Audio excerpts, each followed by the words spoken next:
হবে না দুর্নাম হবে? মাদ্রাসার সুনাম হওয়ার সাথে সাথে আপনাদের সুনাম হবে না? সুনাম হবে না?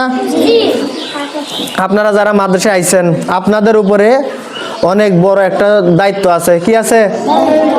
দুনিয়াতে যারা চলাচল করে এলেম এই শেষ নবীর উম্মত, হুজুর একটু আগে বলছে না আমাদের নবী শেষ নবী, আমাদের নবীর পরে আর কোনো নবী আসবে না। এই আমাদের নবী আসবে না বিদায় আর কোনো নবী আসবে না। এই নবীর ওয়ারিস হলো উলামায়ে কেরাম। ইন্নাল উলামা ওয়ারাসাতুল আম্বিয়া। শেষ নবীর উম্মতগণের মধ্যে যারা আলেম আছে, যারা আলেম আছে তারাই হলো নবীগণের ওয়ারিস। আর নবীগণের ওয়ারিসের কাজ হলো নবীওয়ালা কাজ করবে। নবীদের কাজ ছিল কি? নবীদের কাজ কি ছিল জানেন আপনারা? বলবো? নবীদের কাজ ছিল সৎ কাজের আদেশ করা, অসৎ কাজের নিষেধ করা। বুঝতে পারছেন?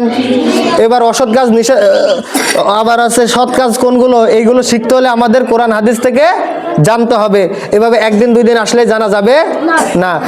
এগুলো জানতে হলে নিয়মিত আসা লাগবে কি লাগবে না? বলেন।